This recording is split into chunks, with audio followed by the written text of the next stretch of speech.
What is Bitcoin and what's all the fuss about? More millionaires are being made from Bitcoin than from the internet boom that happened just 20 years ago. And some of them have even become Bitcoin billionaires. In this video, I'll share what you need to know about Bitcoin, why it's so important, and how you can profit from it too. Hi, I'm Mark Kerrigan, author and founder of the Bitcoin Tutor. Did you know that the first Bitcoin millionaires have already been made, and we're still in the very early days of cryptos? In this video, I'll answer the top questions that people ask me when they're first hearing about Bitcoin and cryptocurrencies. That is, what is Bitcoin and what's all the fuss about? Please click the like button and subscribe just below this video. Click the bell icon if you want to be notified of new videos just like this one. So let's jump in. What is Bitcoin? Bitcoin is a person-to-person digital currency. That means you can send it directly from person A to person B without going through a bank, without going through a credit card processor, or anyone else. In fact, there is a network called the Bitcoin network of computers that is distributed throughout the world, and we call that decentralized because there's no single point of failure. There's no centralized bank or government that controls Bitcoin. In fact, Bitcoin, because it's a digital decentralized currency, the way it has to work is with something called an algorithm. And an algorithm is basically a recipe. It's computer code that dictates monetary policy. That means it actually says what needs to happen when a transaction occurs, how the transaction is verified, how it's stored, and how you can verify that a transaction occurred. So all the basic things you would need to do. A better way to think about Bitcoin is as digital cash. It's much closer to the way we deal with cash today than the way we deal with credit cards. Although most people buy things with plastic today, that goes through two banks at least and the credit card processor. So the merchant bank, your own bank, and then that middle person or that middle company. So everyone takes a cut of that charge as it goes through. So when you're talking about Bitcoin and now thousands of other cryptocurrencies, they actually are person to person, and there's a small network fee that keeps the network alive. So it really is a revolutionary next step in money. This actually brings the power back to the people and provides so many more benefits. Imagine if you didn't trust your government or you thought that there might be a bank failure. You can move your money into cryptocurrency and avoid that risk. Another thing that happens in many countries, including the United States, is that bank accounts can be seized by governments or courts for almost no reason at all. In fact, the IRS in the US, which is the tax collecting agency for the federal government, they can seize accounts without notice if they simply suspect wrongdoing. So that will never ever happen with cryptos. If you hold the keys that control your Bitcoin and other cryptos, no one can get access, not even the government. So for privacy advocates, you can imagine that this is a very popular alternative. So what's all the fuss about then? Well, most of the concern has been from the power structure, from the folks who run the central banks, who run the governments, who are used to controlling your money, who are used to making their own decisions and throwing their weight around with other countries, with companies, and with individuals like you and me. So this changes the playing field. Then in fact, it helps to level it, where everyone is an equal party, where sending to you or you sending to me is the same process. And it doesn't require anybody's permission, and it doesn't need to go through anybody else's system. It just works in this Bitcoin network. And by the way, this Bitcoin network is actually not that mysterious. It's basically a bunch of computers connected on the internet, all running the same Bitcoin program. And what they do is they collaborate to make sure that all Bitcoin transactions occur safely and securely. And by the way, they get rewarded in two main ways for doing that. One, there's new Bitcoins that get created every day, and in fact, every 10 minutes. So they get a small slice of new Bitcoins that get created. And also they get a transaction fee for each of the transactions that occurs. So if I send you Bitcoin, a small little fee goes to them for helping with that transaction. But the fuss is about disrupting the huge money that's being made on Wall Street and in banking centers throughout the world, in London and in other places, in New York, of course. So they're used to making at least 3% on every credit card transaction and over 10% of the global economy today for basically moving money around. So in my opinion, that's far too high, and that needs to be brought back under 5%. And to do that, one of the ways to put that money back in your pocket is to use cryptocurrencies. Well, talking about using cryptocurrencies, what the heck can you do with it? Well, right now there are many online sites that allow you to use Bitcoin, Litecoin, and other currencies like that, cryptocurrencies, to buy things online. There are also bars, restaurants, and many other businesses that allow you to optionally pay with Bitcoin and other currencies. These brick and mortar businesses tend to be focused on areas of technology, places like San Francisco or Berlin, Germany, places where there's a lot of interest in cryptocurrencies. However, more and more people are interested in accepting and paying with cryptocurrencies. Now, although they're called currencies, not all cryptocurrencies are actually destined to be used as money. There's going to be many more purposes. So as a blanket rule, I would not say that Bitcoin will become the new digital money.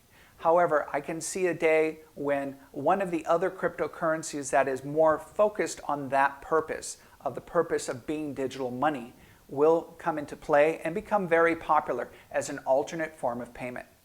Imagine if you're traveling internationally and you don't have to exchange your dollars for euros, for pounds, for anything else, and that you have a stable common currency, like Litecoin, for example, which is one of the candidates for use as currency going forward. So if you had Litecoin, you could price something in Litecoin in any country, wherever you go, and you wouldn't have to exchange the currency.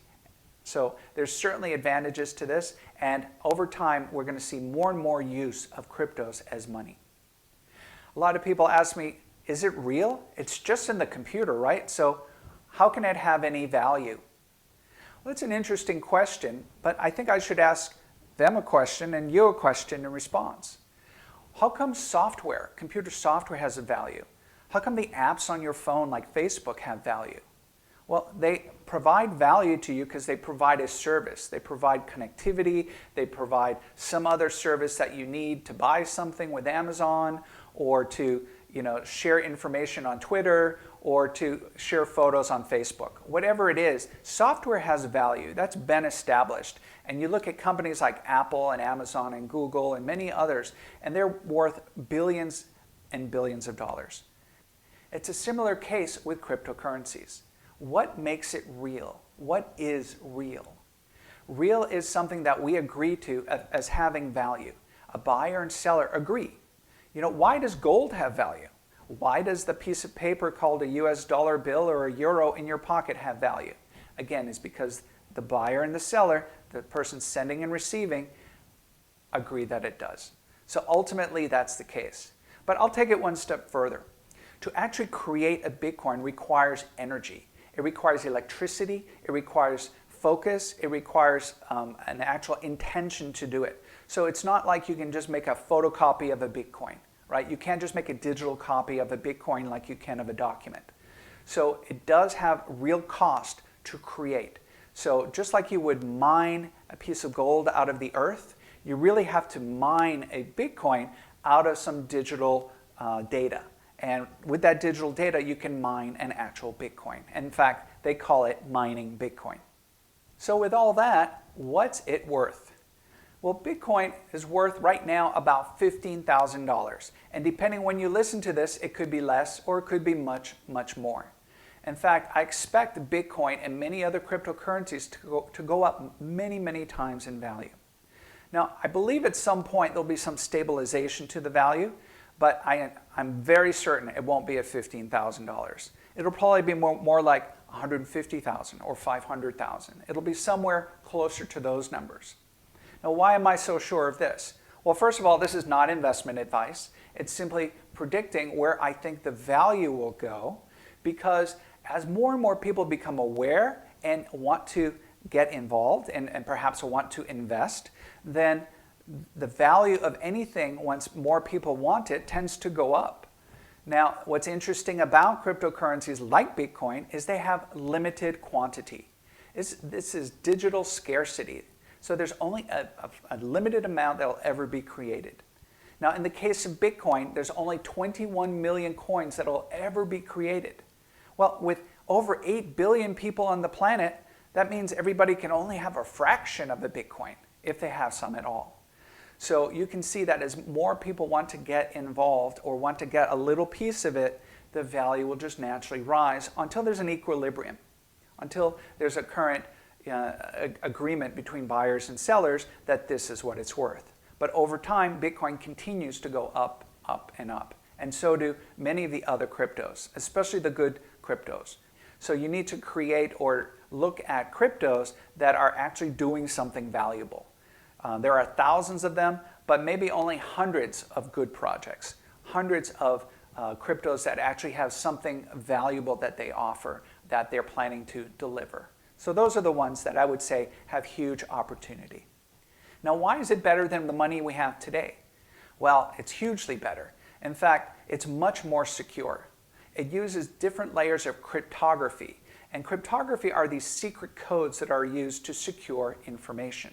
Spies and governments and intelligence agencies use them all the time. Another way to look at this is, if you look at a traditional bank account, you have a bank account number. And that number is used to deposit, but it's also used to withdraw. So if you have that number and you have some identification, you can pull money out of that bank account. It's not that safe. In the world of cryptos, and in Bitcoin in particular, there are two addresses. One's a deposit-only address, and that one you can give freely, because mathematically the only thing they can do with that address is deposit to it. The worst case is someone will give you free money. So that's great. And then there's a secret code, the private key, and that is required to withdraw the money. So imagine that you just never give that private key out, and that's the only thing you need to secure, but you give the deposit address to whoever needs it. So this is one example, and there's many others, but that's one example why it's so much better. Finally, how do I get some?